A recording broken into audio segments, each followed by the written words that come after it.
João 5, 1 a 14 diz assim: passadas essas coisas, havia uma festa dos judeus, e Jesus subiu para Jerusalém.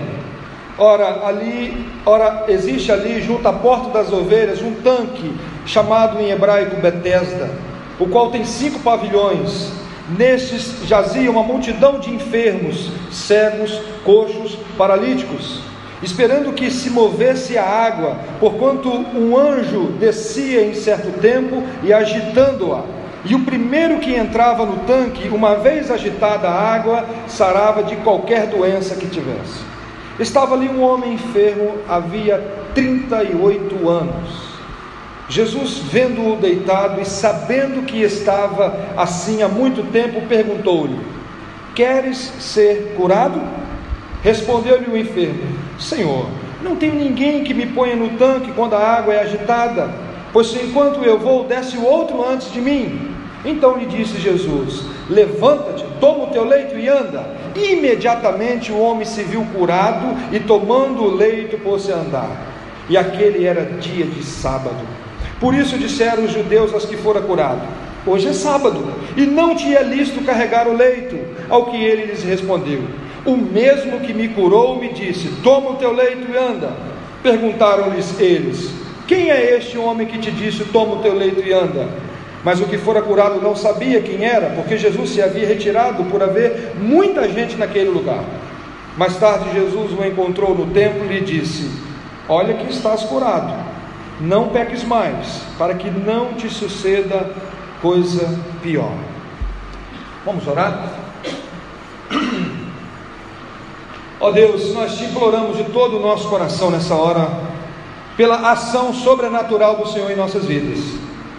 Não queremos conhecer mais de Jesus apenas, queremos experimentar, queremos ser encontrado por Ele, Deus, ser abençoado por Cristo, ser tocado por Cristo.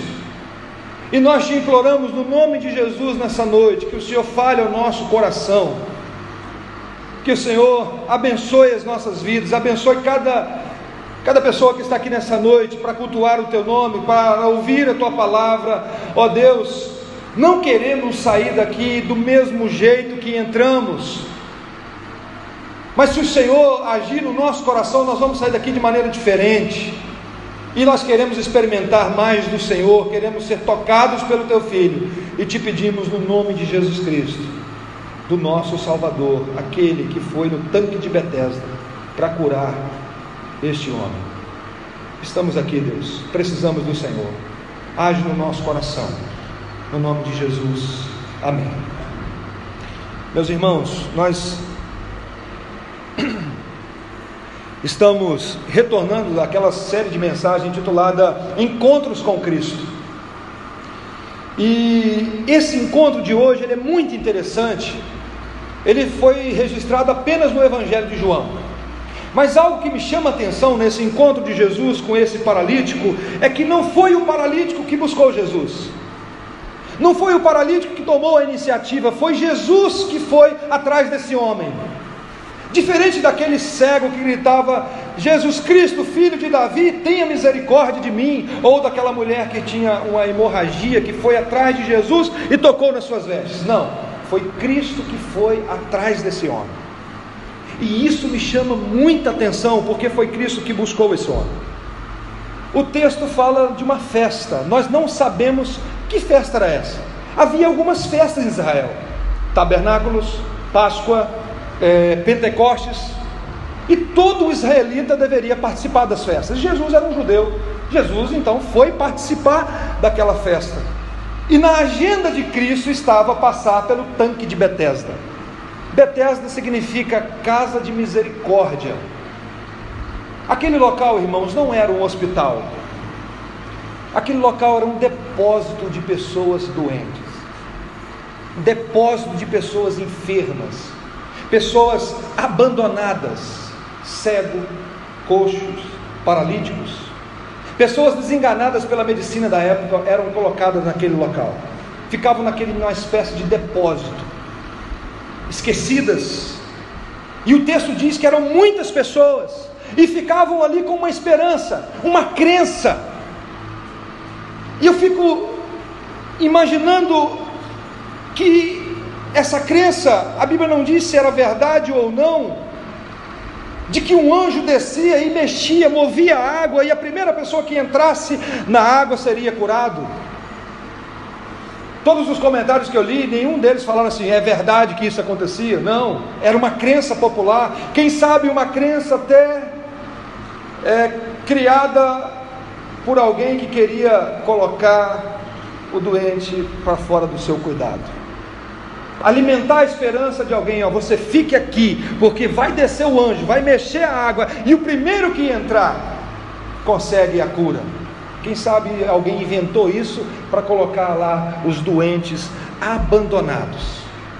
E eu e você sabemos que algumas pessoas diante da enfermidade se apegam a qualquer coisa, não é verdade? A pessoa quando está doente, quando está doente, ele começa a se apegar a qualquer coisinha.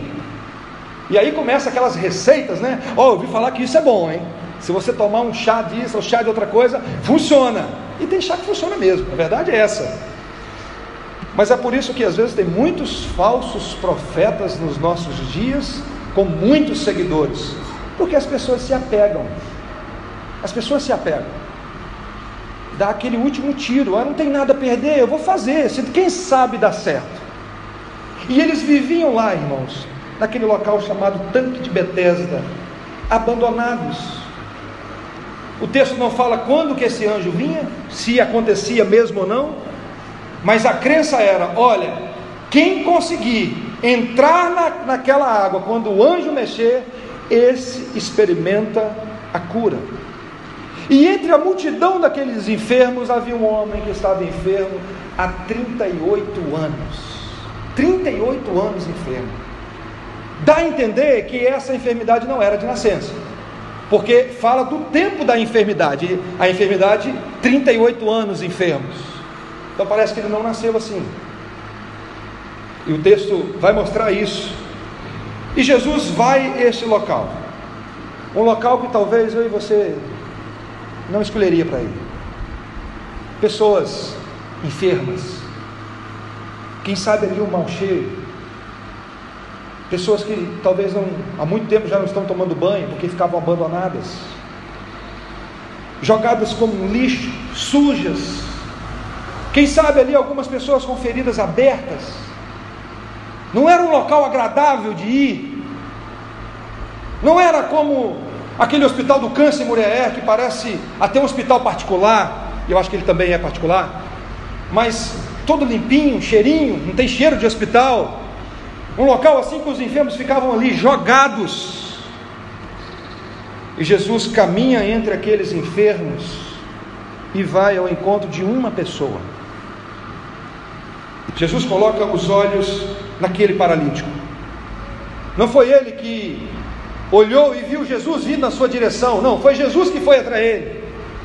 Foi Jesus que colocou os olhos dele, os seus olhos misericordiosos sobre a vida daquele homem, porque estava agendado para que Cristo passasse naquele dia na casa da misericórdia e olhasse para aquele homem. Diz o texto no versículo 6, eu queria que você olhasse aí para a Bíblia, diz assim: Jesus, vendo-o deitado e sabendo que estava assim há muito tempo, perguntou-lhe: queres ser curado? Dois verbos aqui importantíssimos, né? Vendo-o e sabendo. Jesus chega naquele local, olha para aquele homem, conhece toda a vida daquele homem. A Bíblia aponta Jesus como aquele que tem 7 olhos no Apocalipse, aquele que vê todas as coisas, conhece todas as coisas. No Apocalipse, Jesus é apresentado também como aquele que conhece tudo. Por isso ele diz assim: conheço as tuas obras. E é muito interessante que o conhecimento de Cristo pode ser diferente do seu, porque havia uma igreja que dizia assim: eu sou rico e abastado. Aí Jesus diz assim: nada disso, você é pobre, não tem nada. E Jesus então, irmãos, aquele que conhece todas as coisas, vê aquele homem, sabe tudo da vida daquele homem, assim como ele me vê e te vê também, conhece toda a nossa vida. E este vendo, sabendo, é para mostrar o conhecimento completo de Cristo. Aquilo que um raio-x não consegue ver, aquilo que uma ressonância magnética também não consegue, aquilo que as mãos não conseguem apalpar, Jesus vê e conhece. Conhece toda a minha vida. Aquilo que a sua família não sabe, Jesus sabe. De vez em quando eu conto para minha mãe algumas coisas de errado que eu fiz. E ela fica assim: você fez isso? Fiz. Jesus sabe muito mais. Sabe tudo da minha vida. Sabe tudo da vida de cada um que está aqui nessa noite. Conhece a vida de todos.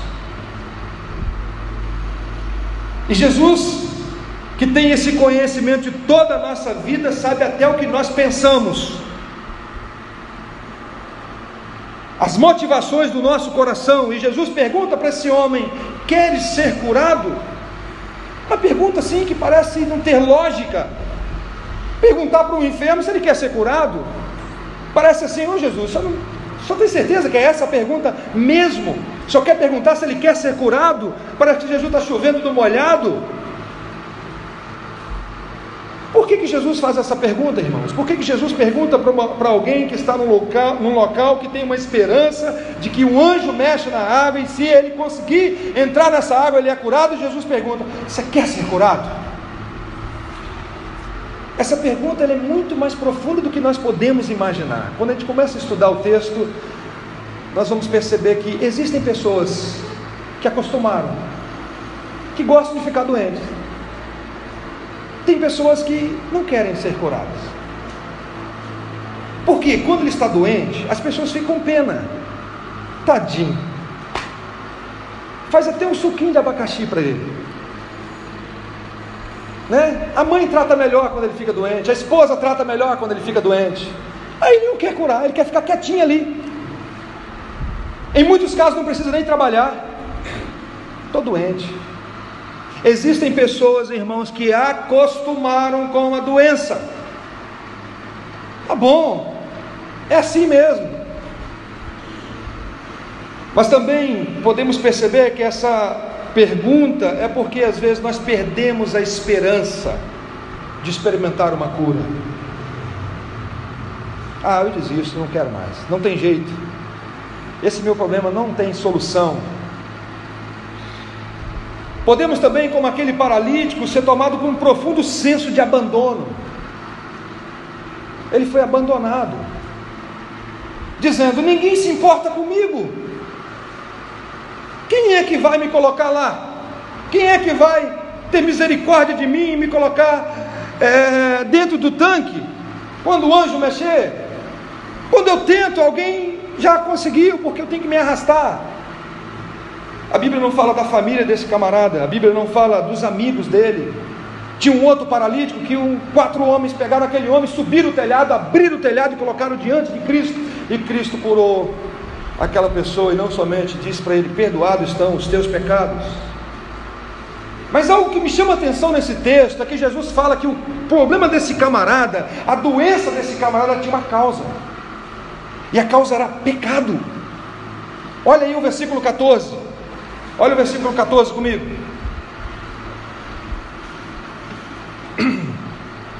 Mais tarde Jesus o encontrou no templo e lhe disse: olha que estás curado, não peques mais, para que não te suceda coisa pior. Se só existisse esse texto na Bíblia, você poderia dizer assim: toda doença a causa é um pecado específico. Louvado seja Deus que não existe somente esse texto, porque nós não podemos dizer que toda doença é resultado de um pecado específico. Existem sim, irmãos, doenças que, se você for estudar profundamente, você vai perceber que foi um pecado. Nós sabemos muito bem que se alguém tem uma relação sexual fora do casamento, e essa relação é com alguém aidético, ele vai adquirir a AIDS. Sabemos disso. Mas nem toda doença quer dizer que a pessoa cometeu um pecado. A Bíblia vai mostrar para nós um homem chamado Jó. homem íntegro, reto, temente a Deus e que se desviava do mal, foi tomado de tumores do dedinho minguinho até a ponta da orelha, de tumores. Um homem íntegro, reto, temente a Deus. Mas um dia também perguntaram a Jesus sobre um cego de nascença. Perguntaram assim: Jesus, quem é que pecou, ele ou os pais dele?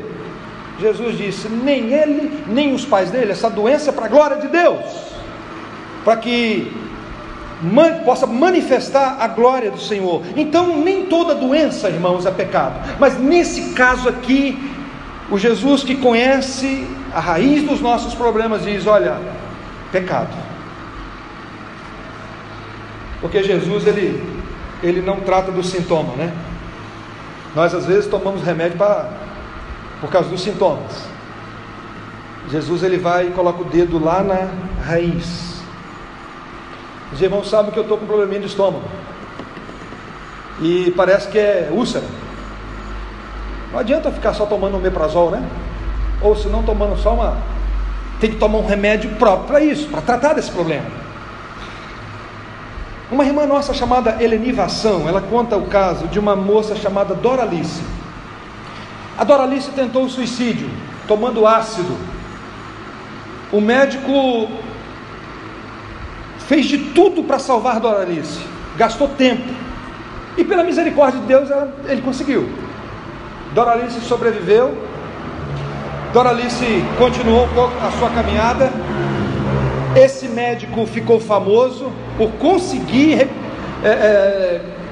não permitir que aquela mulher morresse tomando ácido, e ele foi convidado para dar uma palestra sobre o que aconteceu. Para sua tristeza e a minha, enquanto ele estava indo para o aeroporto para pegar o voo, o telefone toca e alguém avisa: a Doralice acabou de falecer. Ele volta, vai no velório e olha para o corpo de Doralice e fala: Doralice, me perdoe, porque eu não tratei da raiz do problema. Ela suicidou. Ela não desistiu do suicídio. E Jesus aqui, irmãos, ele vai para a raiz. Ele diz: olha, não cometa pecado. Você sabe o que aconteceu com você, e é por isso que aconteceu com você, para que não te aconteça coisa pior. Para que não te aconteça coisa pior. E Jesus então perguntou para esse homem: queres ser curado? Versículo 7 diz assim: Senhor, não tenho ninguém que me ponha no tanque quando a água é agitada, pois enquanto eu vou, desce outro antes de mim. Irmãos, esse homem não respondeu a pergunta de Jesus. Jesus perguntou: você quer ser curado? Ele disse: Senhor, deixa eu lhe falar, eu não consigo chegar. Quando eu chego, alguém já foi. Ele poderia responder para Jesus assim: Senhor, eu quero. Ele poderia dizer também: Senhor, eu não quero. Ou poderia dizer: outro momento eu vejo se eu quero. Mas ele está dizendo: Senhor, ninguém pode me ajudar. Não há ninguém que possa me ajudar. Aqui é o seguinte, deixa eu falar para o Senhor, aqui nesse local é cada um por si. Aqui, Senhor, é cada um por si, Deus por todos. Ninguém se compadece de ninguém aqui, está todo mundo aqui atrás desse momento. Quem sabe ele pensou assim: quem sabe ele vai me ajudar. Ele não sabia da fama de Jesus, ele não conhecia o Jesus que transformou água em vinho, ele não conhecia o Jesus que abriu os olhos do cego, ele não conhecia o Jesus que disse para o vento: cala-te. Ele não sabia da fama de Jesus. Mas Jesus, no versículo 8, olha para aquele homem e diz: levanta, toma o teu leito e anda. Se a pergunta é estranha, a ordem de Jesus é mais estranha ainda. Levanta, toma o teu leito e anda. Como assim, Jesus? Mas quem deu essa ordem, irmãos, é aquele que tudo foi criado por intermédio dele. É o Deus que criou todas as coisas, é o Deus que disse: haja luz, e houve luz. E quando esse homem escuta: levanta, toma o teu leito e anda, esse homem pegou o seu leito e andou. Porque levanta teu leito e anda é fichinha para aquele que criou todas as coisas. Não é nada para aquele que disse: cala-te, vento. abaixa a bolinha. Eu imagino que esse homem, algumas vezes, tentou, irmãos, tomar o seu leito e andar. Que desafio era para aquele homem que falou da sua incapacidade, que disse: eu não tenho ninguém por mim. Mas diz a Bíblia no versículo 9, depois dessa ordem de Jesus, imediatamente o homem foi curado. Imediatamente. Ele não foi sendo curado aos poucos, não. Imediatamente aquele homem pega o seu leito e anda, porque a partir da ordem de Cristo, algo aconteceu no seu corpo, e ele tomou aquele leito e andou. Mas diz a Bíblia que Jesus fez isso no sábado. Aí é problema. O sábado não podia. Não pode fazer o bem no sábado. Essa era a interpretação dos religiosos da época. Mas Jesus mostra para eles que Ele é Senhor do sábado. O versículo 10 diz assim: disseram os judeus ao que fora curado: ô rapaz, hoje é sábado, não te é lícito carregar o leito. Quando eu leio isso, eu falo assim: não pode carregar o leito no sábado, você não sabe disso? E o cidadão que não tem nome, ele disse assim: olha, eu não sei desse negócio não, eu sei o seguinte, aquele que me curou disse: toma o teu leito e anda. O que me curou me mandou pegar o meu leito e andar. Irmãos, na visão deles, o sábado, o homem foi feito para o sábado. Mas em Cristo, nós aprendemos que o sábado foi feito para o homem, foi feito para nós. Nós não somos escravos do sábado. A religiosidade é um perigo tão grande na nossa vida, que nós não percebemos às vezes o que Deus está fazendo. Esses religiosos estavam tão cegos, que eles não perceberam que um homem que 38 anos numa maca, num leito, agora estava andando. Eles estavam mais preocupados se ele estava carregando uma maca, do que perceber que esse homem agora estava andando. E eles conheciam esse homem, porque eles perguntaram: quem que te fez isso? Eles sabiam que ele há 38 anos não andava. Mas a religiosidade, ela cega tanto as pessoas, que ele deixa de perceber o agir de Deus.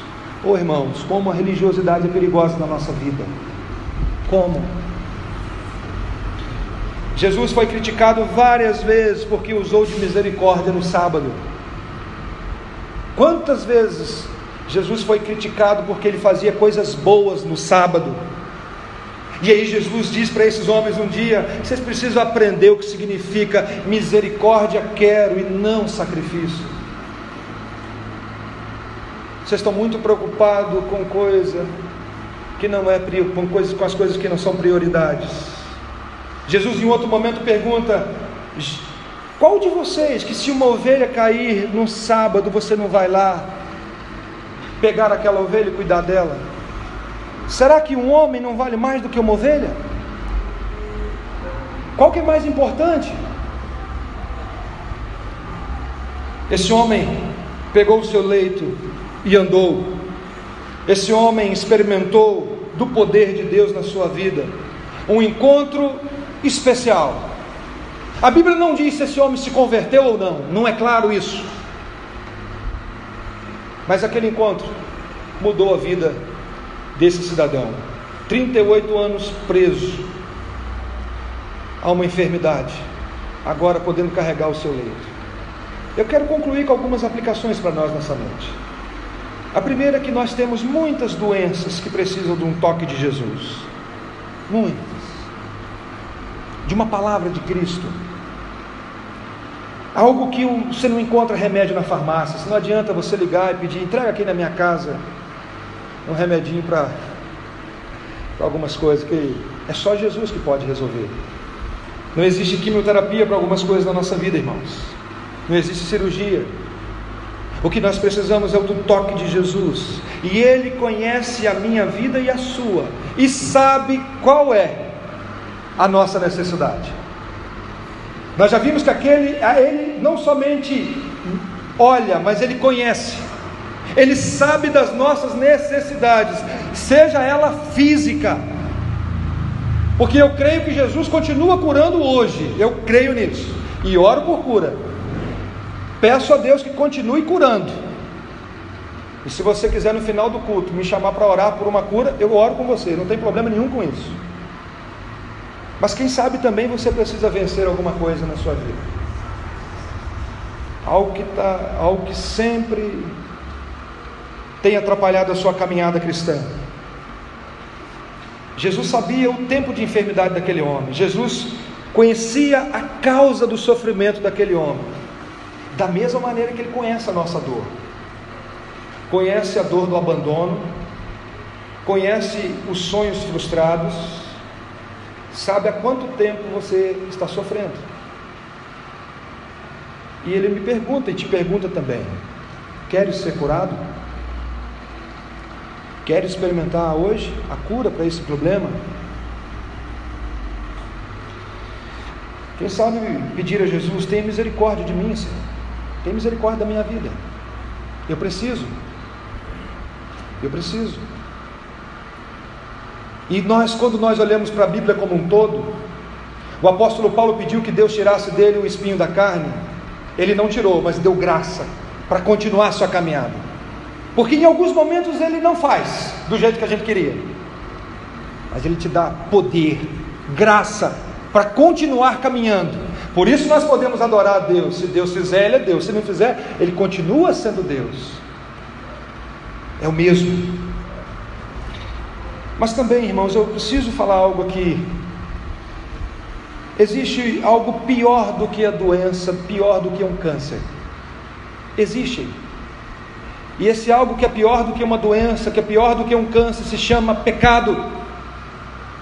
E a Bíblia diz que o salário do pecado é a morte. O pagamento do pecado é a morte. Assim como você trabalha, se você é diarista ou se você trabalha por mês, no final do trabalho você recebe o pagamento, o salário. A Bíblia diz que o pagamento do pecado é a morte, e a morte aqui não termina no cemitério. A morte aqui, irmãos, é uma separação eterna de Deus, onde o verme não morre e o fogo não se apaga, que se chama inferno. E eu preciso avisar vocês disso, eu preciso dizer isso. Há um pagamento, um dia a fatura vai chegar, não tem jeito, com Deus não se brinca. Ele disse, porque o salário do pecado é a morte. Mas também eu quero te dar uma boa notícia, que o mesmo texto que diz que o pagamento do pecado é a morte, ele diz, mas o dom gratuito de Deus é a vida eterna em Cristo Jesus, nosso Senhor.